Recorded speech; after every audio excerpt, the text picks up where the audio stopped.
আসসালামু আলাইকুম। গোলাম মোস্তফা মডেল কলেজের অনলাইন ক্লাসে শিক্ষার্থী আপনাদেরকে স্বাগতম। এখন আছি একাদশ শ্রেণীর ক্লাসে, অনলাইন ক্লাস।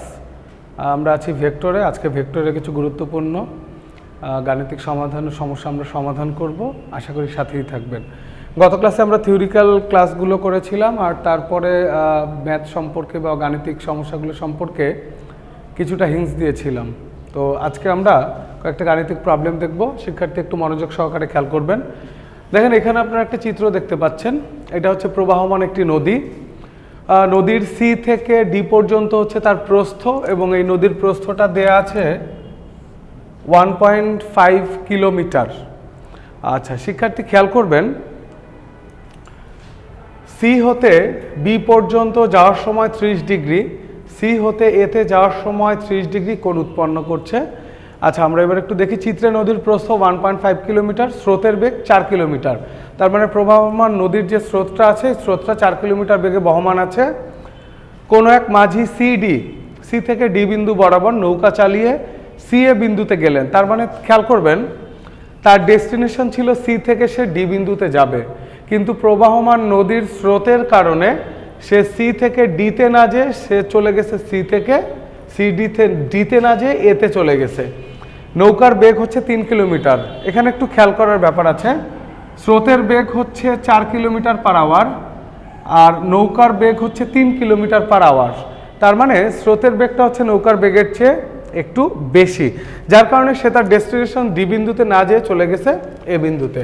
শিক্ষার্থী একটু খেয়াল করবেন, সে এইখানে না যেয়ে এখানে চলে আসছে। এবার আসেন, সি এ বরাবর নৌকার অতিক্রান্ত দূরত্ব। সি এ বরাবর, তার মানে সে ভুল করে যেই প্রান্তে চলে গেছে ওই প্রান্তে যাওয়ার পরে তার অতিক্রান্ত দূরত্ব কত ছিল।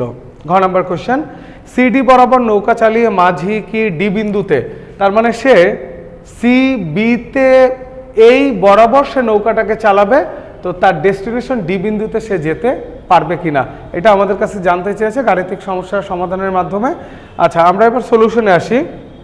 শিক্ষার্থী, নদীর প্রশস্ততা বা প্রস্থ যেটাই বলেন, সিডি দেয়া আছে 1.5 কিলোমিটার, সিডি হচ্ছে 1.5 কিলোমিটার। আচ্ছা একটু খেয়াল করবেন, ডি সি এ। শিক্ষার্থী চিত্রটাতে একটু খেয়াল করবেন, ডি সি এ। আচ্ছা ডি সি, এটাকে যদি আমরা ও চিন্তা করতাম তাহলে ডি সি ও হচ্ছে কত ডিগ্রি? 90 ডিগ্রি। আচ্ছা তাহলে যেহেতু 90 ডিগ্রি থেকে একটা অংশ আমরা নিয়ে নিচ্ছি, ডি সি এতে চলে যাচ্ছে, বাকি আছে কত ডিগ্রি? 30 ডিগ্রি। তাহলে ডি সি এ হচ্ছে 90 মাইনাস 30, তার মানে আলটিমেটলি এই কোণটা হচ্ছে 60 ডিগ্রি। আচ্ছা এবার আসেন, আমরা যদি এইটাকে একটা সমকোণী ত্রিভুজ চিন্তা করি, শিক্ষার্থী খেয়াল করবেন, এইটাকে একটা সমকোণী ত্রিভুজ যদি চিন্তা করি, সমকোণী ত্রিভুজ কেন বলতে পারবো? কারণ সমকোণী ত্রিভুজের যে কোনো একটি কোণ থাকে সমকোণ। সো এখানেও সিডি এ সমকোণী ত্রিভুজ থেকে কস ডি সি এ, খেয়াল করবেন ডি সি এ, এটা হচ্ছে আমার একটি ত্রিভুজ, এবং এই ত্রিভুজ থেকে যদি কজের ক্ষেত্রে আমরা চিন্তা করি ভূমি বাই অতিভুজ, তাহলে এই ক্ষেত্রে ভূমি হচ্ছে, খেয়াল করবেন, সিডি আর অতিভুজ হচ্ছে সি এ, সিডি সি এ।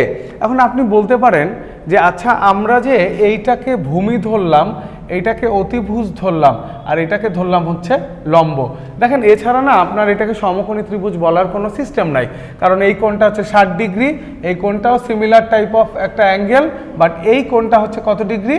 90 ডিগ্রি। তাহলে এখানে আপনি অবশ্যই এটাই করতে হবে। তাহলে আমার টার্গেট হচ্ছে কি? সি এ বরাবর, তাহলে সি এর মানটা আমাকে বের করতে হবে। তাহলে আমি আর গুণ করে সি এটাকে এই পাশে নিয়ে আসি, এখানে লিখলাম। পরবর্তীতে খেয়াল করেন, আমি যদি এখানে মান বসিয়ে দিই তাহলে আমার সি এর মান আসে 3 কিলোমিটার। তার মানে ব্যাপার হচ্ছে যে যদিও সি থেকে ডি পর্যন্ত দূরত্ব হচ্ছে 1.5 কিলোমিটার, কিন্তু সেই স্ট্রেট না যেয়ে একটু কোণাকুণি বা কৌণিকভাবে যাওয়ার কারণে তার ডিস্টেন্স হয়ে গেছে দ্বিগুণ। তাহলে ওইটা ছিল 1.5 কিলোমিটার, আর এখন হচ্ছে কত? সি এ ইকুয়ালস টু হচ্ছে 3 কিলোমিটার। শিক্ষার্থী এটা একটু মনোযোগ সহকারে দেখবেন। আচ্ছা আমরা দ্বিতীয় অংশে চলে যাচ্ছি। খেয়াল করবেন, সিবি বরাবর নৌকা চালিয়ে তাদের ডেস্টিনেশন সিডি বরাবর এই বা সি ডি বিন্দুতে সে আসতে পারবে কিনা, এটা আমাদের কাছে জানতে চেয়েছে। আচ্ছা এবার একটু দেখবেন, আমাদের দেয়া আছে কি স্রোতের বেগ দেওয়া আছে, আমরা u equals to 4 kilometre per hour ধরে নিলাম। নৌকার বেগ v equals to 3 kilometre per hour ধরে নিলাম। আচ্ছা, বেগদ্বয়ের মধ্যবর্তী কোণ এবার একটু খেয়াল করেন। চিত্রে যদি আমরা চিন্তা করি বেগদ্বয়ের মধ্যবর্তী কোণ, আচ্ছা এখানে 180 কেমন করে আসলো? শিক্ষার্থী একটু খেয়াল করবেন, আমি জানি না আপনাদের মনে আছে কিনা যে একটি সরল কোণের মান হচ্ছে 180 ডিগ্রি। এখন একটি সরল কোণ থেকে খেয়াল করবেন, যদি আমরা এটাকে ও প্রাইম সি ও চিন্তা করি এবং এইটা যদি সম্পূর্ণ হয় 180 ডিগ্রি, এটা থেকে কেটে নেওয়া হচ্ছে 30, তাহলে 180 মাইনাস 30 প্লাস 30 থাকবে হচ্ছে 120 ডিগ্রি। এখন আরেকটা ব্যাপার আছে, সেটা হচ্ছে আর ও ইউ এর মধ্যবর্তী কোণ। এখানে আরটা কি? আর হচ্ছে লব্ধি বেগ। কার লব্ধি বেগ? নৌকার লব্ধি বেগ। কার সাথে? নৌকার লব্ধি বেগ, নৌকার নিজের একটা বেগ, স্রোতের একটা বেগ, সবগুলো মিলাই যদি আমরা নৌকার লব্ধি বেগটাকে আর চিন্তা করি, আর এখানে ইউ হচ্ছে স্রোতের বেগ, তাহলে নৌকার লব্ধি বেগ এবং হচ্ছে স্রোতের বেগ, এই দুটার মধ্যবর্তী কোণকে আমরা ধরলাম হচ্ছে থিতা। আর আপনারা শিক্ষার্থী জানেন, আমরা যখন পড়েছিলাম তখন ভেক্টরের মান এবং ভেক্টরের দিক দুইটা সূত্র দেখেছিলাম।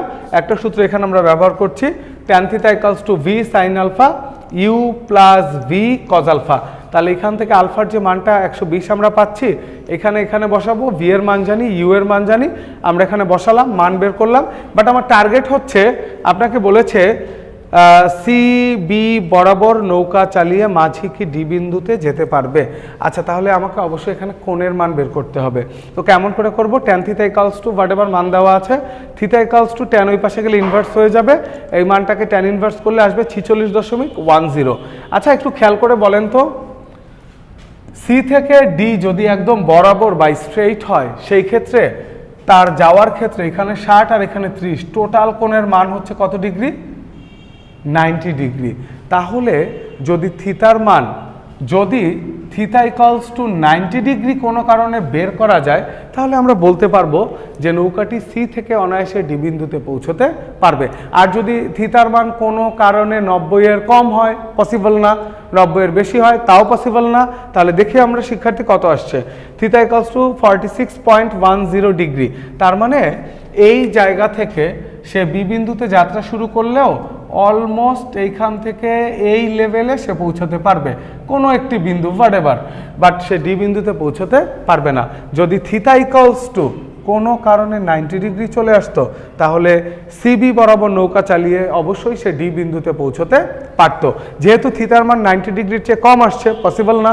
90 ডিগ্রির বেশি আসলে ডি থেকে এদিকে চলে আসতো, 90 ডিগ্রির কম মানে ডি থেকে এদিকে থেকে যাবে। তার মানে সিবি বরাবর মাঝি যদি নৌকাটি চালনা শুরু করেন, তাহলে ডি বিন্দুতে এই নৌকাটি কখনোই পৌঁছতে পারবে না। আচ্ছা, আমরা পরবর্তী আরেকটি গাণিতিক সমস্যায় চলে যাচ্ছি। শিক্ষার্থী খেয়াল করবেন, এখানে দুইটা ত্রিভুজ দেওয়া আছে, ত্রিভুজ, ভেক্টর এবং তাদের মধ্যবর্তী কোণ। শিক্ষার্থী খেয়াল করবেন, এটা পি ভেক্টর, এটা কিউ ভেক্টর, এটা হচ্ছে ভেক্টরের লব্ধি, এটা হচ্ছে ভেক্টরের বিয়োগফল, আর এটা হচ্ছে আলফা, এটা হচ্ছে আলফা। এখানে দুইটা ফিগার দেওয়া আছে, পি কিউ, এবং অতিরিক্ত একটি এস ভেক্টরের মান দেওয়া আছে। আচ্ছা, গ নম্বর কোশ্চেন হচ্ছে চিত্র 1 হতে আলফা এর মান বের করো বা এদের মধ্যবর্তী কোণের মান বের করো। দেখেন, এই প্রশ্নটা না দুইভাবে পরীক্ষাতে আসে বা আরেকভাবেও আসতে পারে। ধরেন এখানে আপনাকে বলে দিয়েছে চিত্র 1 হতে আলফার মান বের করো, মানে কোণের মান বের করতে বলছে। আবার এখানে বলে দিয়েছে মধ্যবর্তী কোণ বের করো। আবার এমনও হতে পারে পি এবং কিউ এর মধ্যবর্তী কোণ বের করো। যে কোনোভাবেই বলতে পারে, আপনার প্রসেসিং কিন্তু সেম। আচ্ছা, সলিউশনে আসি। শিক্ষার্থী, আপনারা এই সূত্রটা জানেন, P Q, P vector dot Q vector equals to P Q cos alpha. এখন আমাকে বের করতে বলছে আলফার মান। সো কজ আলফা, আমি তো আলফাকে শুধু নিয়ে আসতে পারবো না, আমার অবশ্যই কজকে সাথে করে ক্যারি করতে হবে। So cos alpha equals to P vector dot Q vector divided by P Q. এবার আসেন, আলফা ইকুয়ালস টু, কজটা যদি ওই পাশে চলে যায় ইনভার্স হয়ে যাবে, তো P vector dot Q vector, আর নিচে হচ্ছে পি কিউ।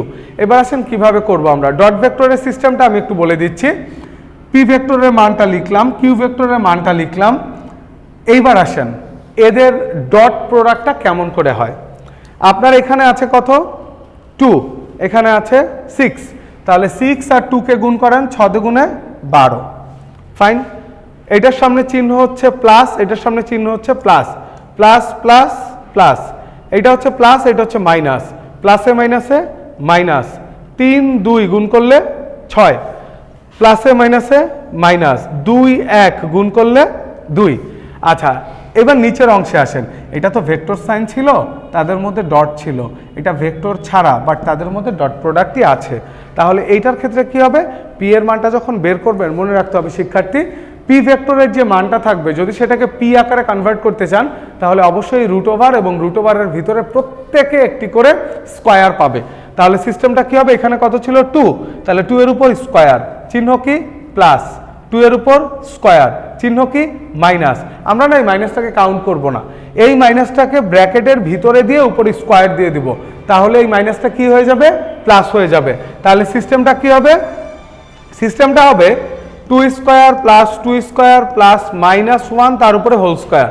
তাহলে 2 স্কোয়ার মানে 4 প্লাস 4, 4 4 8 আর 1 9, এই যে রুট ওভার 9।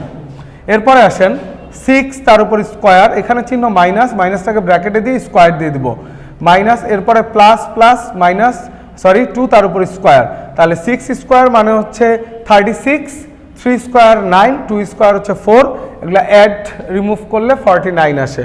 তাহলে রুট ওভার 9 ইকুয়ালস টু 3 আর রুট ওভার 49 ইকুয়ালস টু হচ্ছে 7, তাহলে 3 সাথে 21, উপরে হচ্ছে 4। এটাকে যদি আমরা ভাগ করি, এরপরে কজ ইনভার্স করলে আলফা ইকুয়ালস টু 79.02 ডিগ্রি আসে। তো আশা করি শিক্ষার্থী আপনারা হয়তো মধ্যবর্তী কোণটা এরপরে বের করতে পারবেন, তবে মনে রাখবেন মধ্যবর্তী কোণ বের করতে হলে অবশ্যই যে কোনো দুটি ভেক্টর লাগবে এবং সেই দুটো ভেক্টর অবশ্যই নিজেদের মধ্যে সংযোগ থাকতে হবে। সংযোগ না থাকলে বা তারা যদি কোণ উৎপন্ন না করে, তাহলে কখনোই সে মধ্যবর্তী কোণ বের করা যাবে না। আচ্ছা, এরপরে আসেন ভেক্টর 3টি কি সমতলীয়, গাণিতিক ব্যাখ্যা করো। শিক্ষার্থী এখন দেখেন এখানে 3টা ভেক্টর আছে, আপনাকে জানতে চেয়েছে এই ভেক্টর 3টা সমতলীয় কিনা। তার আগে আমরা একটু সমতলীয় সংজ্ঞাটা জেনে আসি। সমতলীয় বলতে আসলে এখানে এমনটাই বোঝানো হয়েছে যে 3টা ভেক্টর যখন একই সাথে ক্রিয়া করবে, তখন 3টি ভেক্টরের তল একই সমতলে অবস্থিত থাকবে কিনা। সো সেই জিনিসটা আমাদের কাছে জানতে চেয়েছে, আমরা সেটাই দেখব। তো তার আগে আর একটু বলে নেই যে সমতলীয় কিনা, ভেক্টর ত্রয় পরস্পর সমতলীয় কিনা, এটার জন্য 2টা কন্ডিশন আপনাকে জানতে হবে। প্রথম কন্ডিশন, দ্বিতীয় কন্ডিশন, খেয়াল করবেন শিক্ষার্থী, P vector cross Q vector dot S vector. খেয়াল করবেন, আবারও বলছি, তার মানে সিস্টেমটা হচ্ছে এমন, 3টা ভেক্টরের মধ্যে যে কোনো 2 জনের সাথে ক্রস এবং একজনের সাথে dot, P vector cross Q vector dot S vector. এবার আসেন, অথবা P vector dot Q vector cross S vector. যদি এই 2 জনের যে কোনো একটির মান 0 আসে, তাহলে এরা পরস্পর সমতলীয় হবে। আর 0 ছাড়া আইদার যদি আদার্স কোনো ভ্যালু আসে, it should be plus or minus whatever, তাহলে এটা অবশ্যই সমতলীয় না। আচ্ছা, আমরা একটু ক্রস প্রোডাক্টটা দেখে আসি। আমরা এখানে ডট প্রোডাক্টটা দেখেছিলাম কেমন করে, আমরা ক্রসটা একটু দেখব। খেয়াল করবেন, P vector cross Q vector equals to I J K I J K I J K. P এর আই এর সাথে 2 ছিল, আই এর নিচে 2, কিউ এর সাথে 2 ছিল 2, কে এর সাথে -1, কোনো কিছু নাই মানে হচ্ছে 0 না শিক্ষার্থী, কোনো কিছু নাই মানে হচ্ছে -1। আচ্ছা, এবার কিউ এ আসেন, 6, আই এর সাথে 6, +6 -3 -3 +2 +2। আচ্ছা, এইবার এই অপারেশনটা আপনারা যদি 9-10-এ নির্ণায়ক করে আসেন, তাহলে হয়তো আপনাদের জন্য একটু সহজ হবে। আচ্ছা, একটু খেয়াল করবেন, এই সিস্টেমটা মানে ক্রস প্রোডাক্টটা করার ক্ষেত্রে আমাকে অবশ্যই একটা জিনিস মনে রাখতে হবে। আমি যখন আই এর কাজ করব, সর্বপ্রথম কার কাজ করব, আই এর কাজ।